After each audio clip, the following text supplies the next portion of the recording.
In the early 1830s, the landscape of the southeastern United States was home to a vibrant mosaic of Native American cultures, encompassing approximately 125,000 individuals who resided on an expansive territory spanning Georgia, Tennessee, Alabama, North Carolina, and Florida. These lands held profound significance, having been inhabited and nurtured by their ancestors for countless generations. However, as the decade drew to a close, the once thriving communities faced a harrowing fate. Driven by the insatiable demand for cotton and the relentless expansion of white settlers, the federal government intervened to forcibly relocate these indigenous peoples. Under the guise of manifest destiny and economic progression, Native Americans were uprooted from their ancestral homelands. The government's actions were driven by the interest of white settlers seeking to exploit the fertile land for agricultural endeavours, particularly cotton cultivation. This precipitated a series of devastating events, culminating in the infamous Trail of Tears, an arduous and perilous journey that would forever alter the course of Native American history. Forced to abandon their homes and livelihoods, the indigenous people were compelled to embark on a treacherous trek across hundreds of miles to a designated Indian territory beyond the Mississippi River. This exodus was marked by a profound suffering as families endured harsh conditions, diseases, and violence along the way.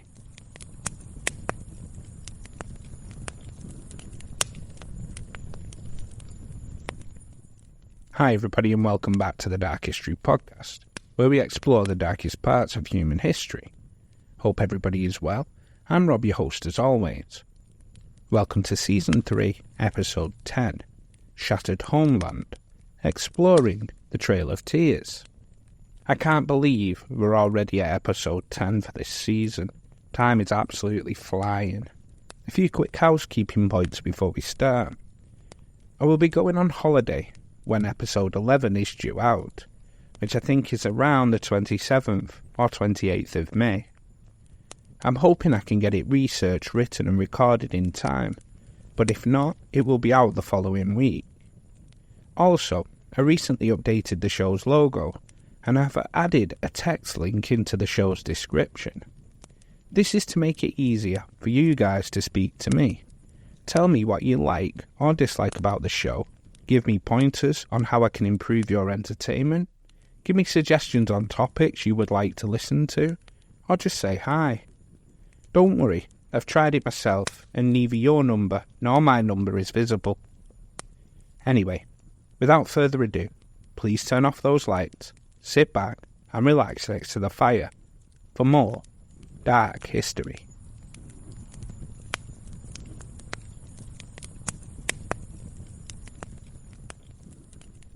In the 1830s, America was at a time of rapid transformation and expansion. The nation was still relatively young, having gained independence from Britain less than 6 decades prior.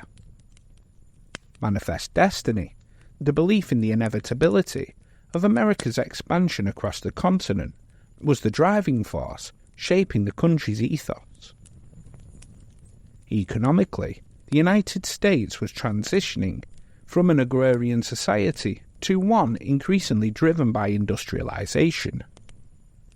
The invention of the cotton gin had led to a boom in cotton production, particularly in the southern states, fueling the demand for enslaved labour and exacerbating tensions over slavery.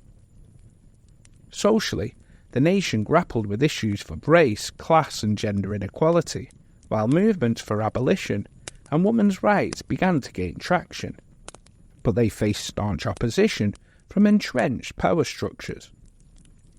The Second Great Awakening also swept across the country, fueling religious fervour and inspiring social reform movements.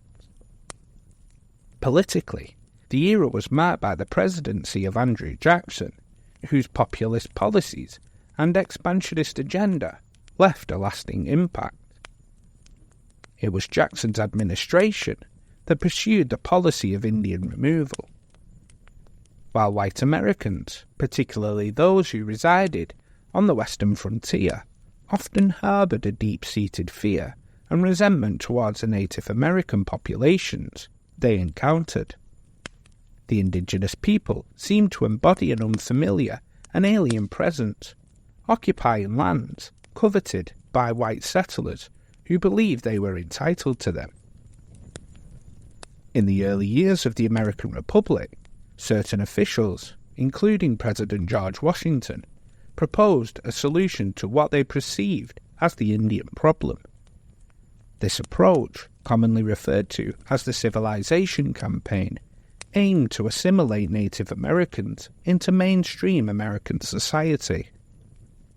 The underlying goal was to transform the indigenous people into a mirror image of white Americans by promoting the adoption of Christianity, English language proficiency, and European-style economic practices such as individual land ownership. In some regions, particularly in the South, this also included ownership of enslaved peoples. In the southeastern United States, numerous members of the Choctaw, Chickasaw, Seminole, Creek, and Cherokee nations embraced the customs and practices advocated by the Civilization Campaign, earning them the designation of the 5 civilized tribes. However, the ancestral land of these Native American communities, situated across parts of Georgia, Alabama, North Carolina, Florida, and Tennessee, held significant value, especially as the region experienced an influx of white settlers. As the demand for cotton surged, driven by the desire for wealth and prosperity, many white settlers sought to acquire these fertile lands at any cost. Resorting to acts of aggression and violence, they perpetrated theft, arson, and pillaging against the indigenous communities. Mass atrocities, including the wanton destruction of property and loss of life, became tragically common occurrences as white settlers forcibly encroached upon land belonging to their Native American neighbours. Additionally, they unlawfully occupied territories, disregarded rightful ownership, and perpetuated a cycle of dispossession and injustice.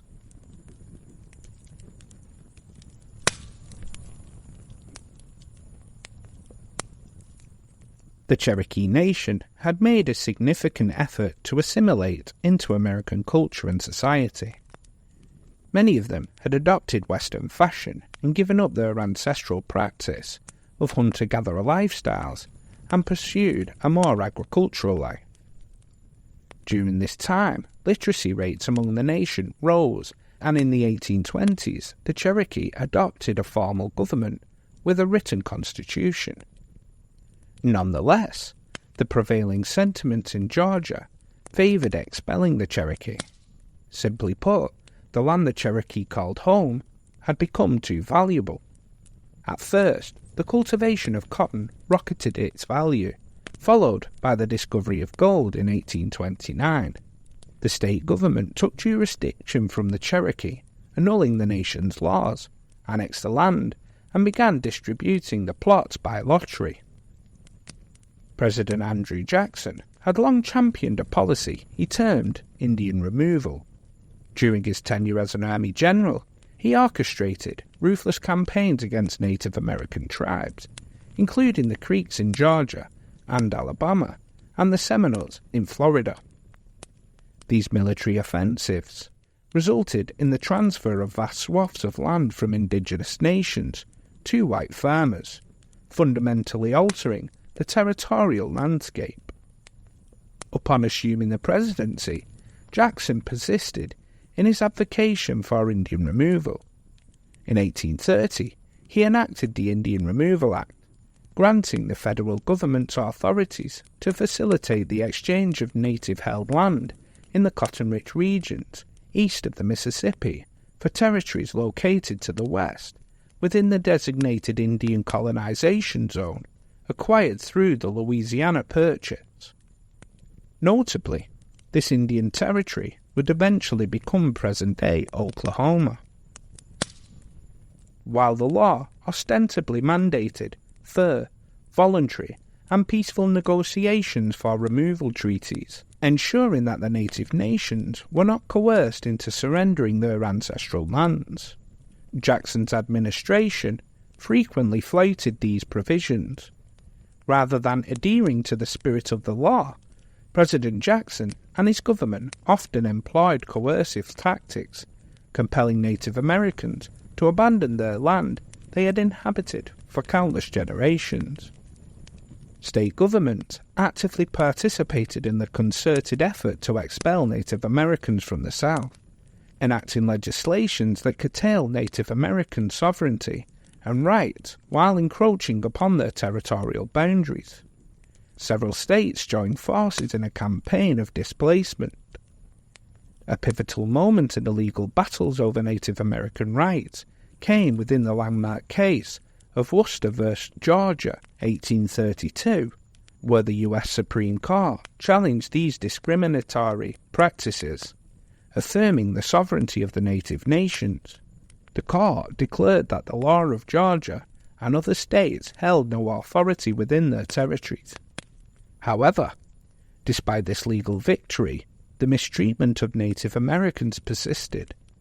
President Andrew Jackson, a staunch advocate for the expansionist agenda, openly defied the Supreme Court's ruling. Dismissing their authority, Jackson emphasized that without enforcement, the decision would remain ineffectual. Southern states, unwavering in their determination to seize Indian lands, continued their relentless pursuit, resorting to coercive measures to achieve their objectives.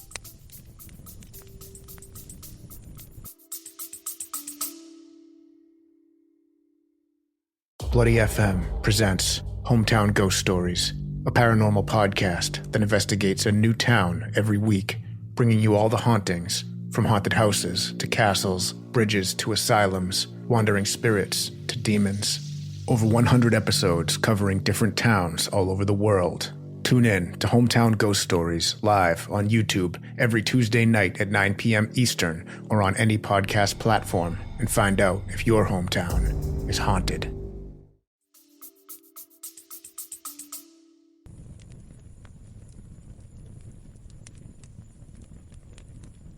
The Trail of Tears for the Choctaw people began years before the first steps of physical removal. In a scarily similar practice, which repeats itself quite often, the US government claimed Choctaw tribal lands east of the Mississippi River, starting as early as 1801. From 1801 to 1820, Choctaws ceded 25,000 square miles of homeland to the US government.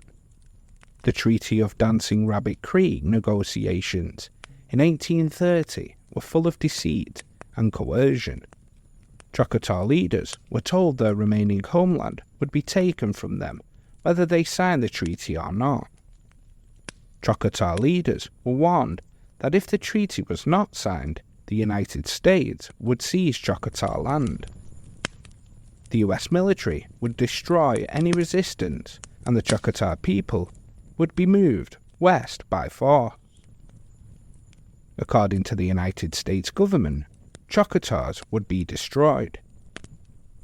In the harsh winter of 1831, facing the looming threat of military invasion by the US Army, the Choctaw Nation became the inaugural victims of the forced expulsion from their ancestral lands.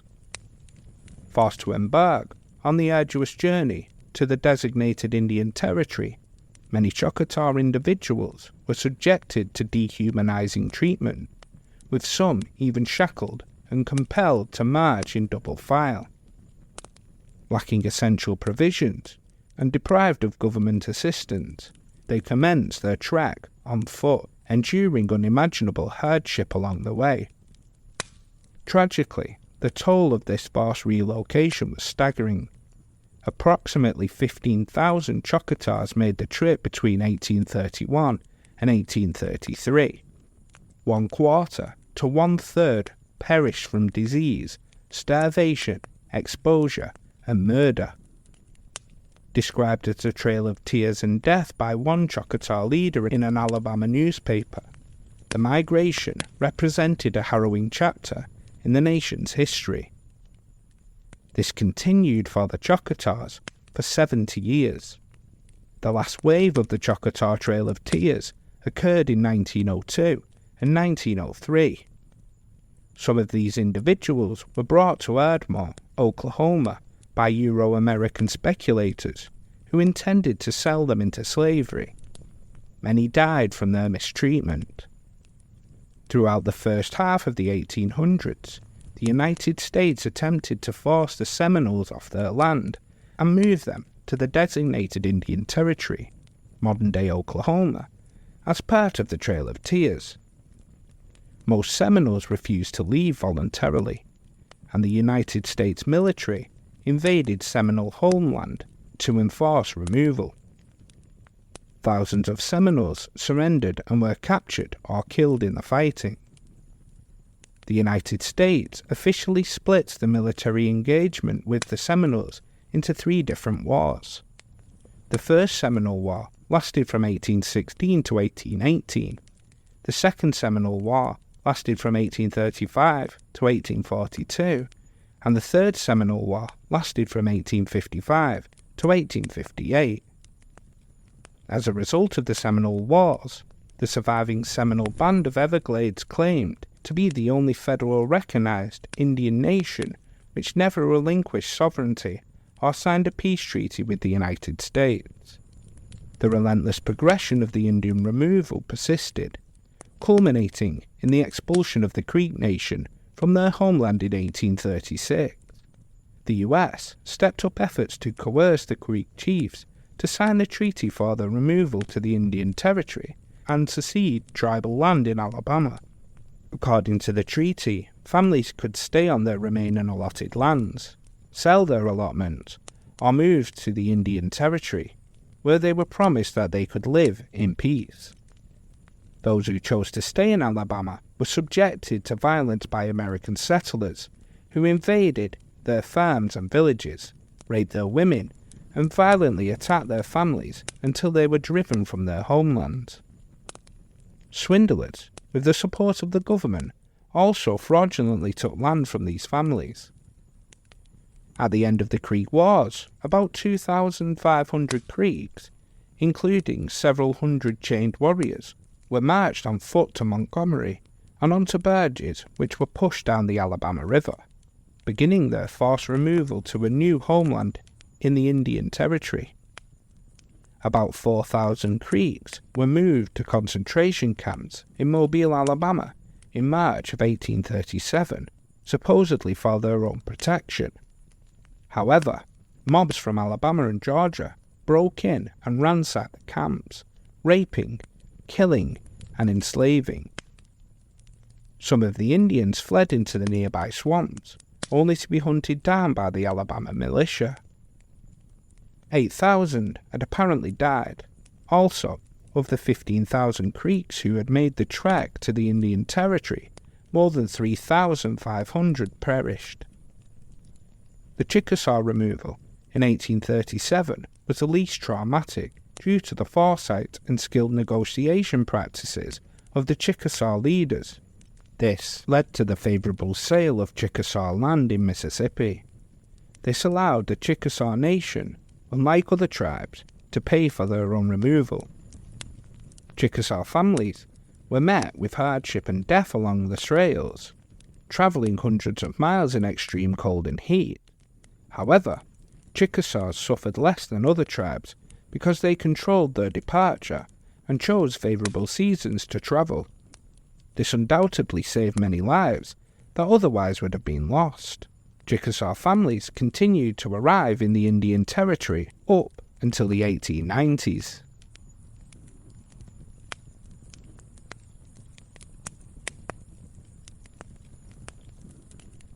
For all this death and destruction, the worst was yet to come. The Cherokee people faced divisions on how to handle the government's pursuit of their territory. Some advocated for resistance, while others favoured agreeing to relocation in exchange for compensation.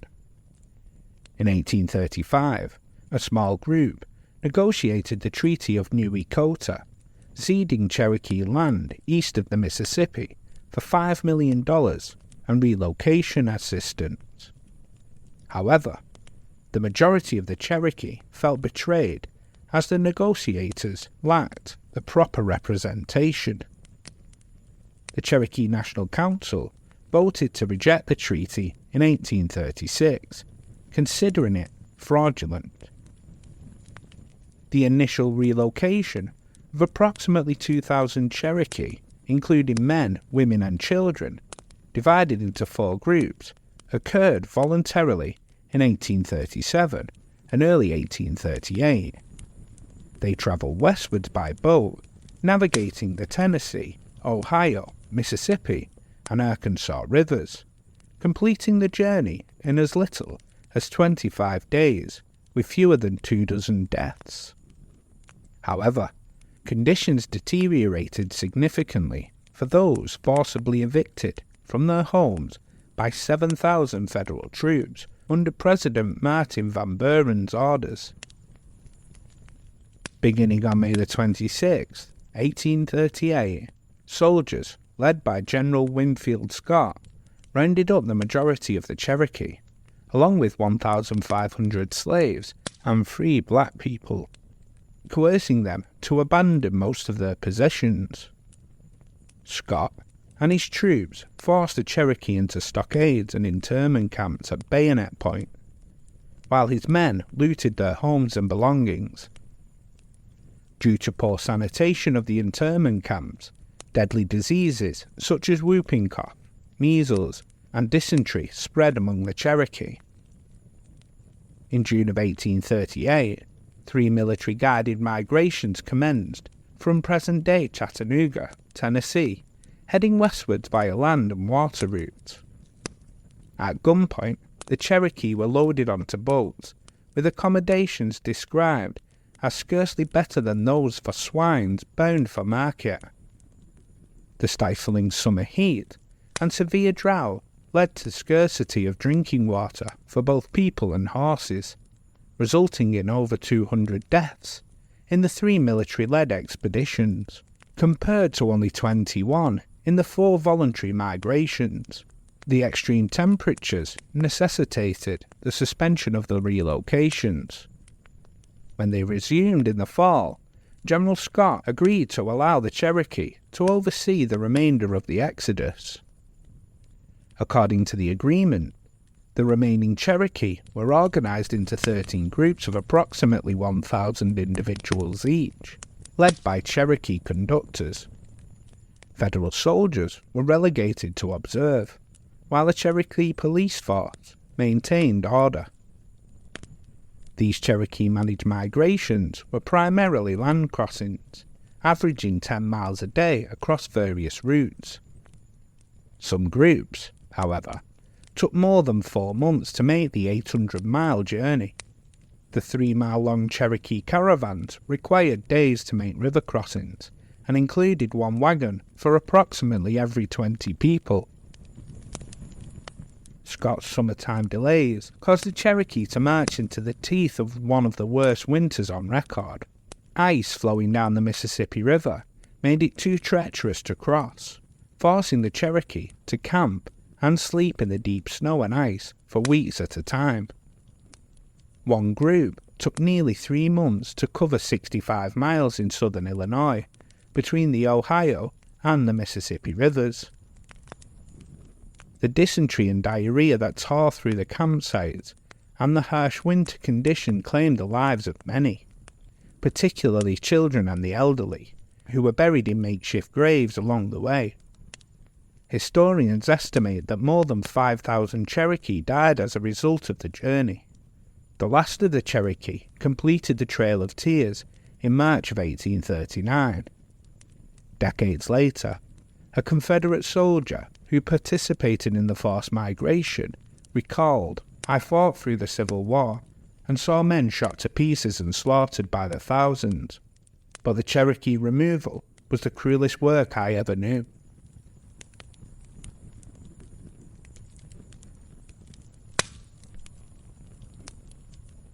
Thank you for taking the time out of your day to listen to this dark episode. So, the Trail of Tears. Being a Brit, this isn't a piece of history that's widely known over here, and it's quite harrowing to read about. I know for millennia, us Brits, more so the English, have raped and pillaged lands all over the globe. But all of this happened in a country that was less than 100 years old at the time. Comparatively speaking, that's a drop in the ocean. And this wasn't just in the southern states. Never mind the massacres of the Comanche, Apache, and other tribes all around the nation. The National Park Service has since designated a historic trail that follows the most common routes taken on the Trail of Tears through the states of North Carolina, Tennessee, Georgia, Alabama, Kentucky, Illinois, Missouri, Arkansas, and Oklahoma. At the end of the route is a memorial to honour the lives lost, and Oklahoma has also built a museum to honour the first Americans, which serves as the largest tribal cultural centre in the country. The Trail of Tears was a tragedy that should not be forgotten. Indian removal was a stain on America's past, for which the government has only just begun to reconcile.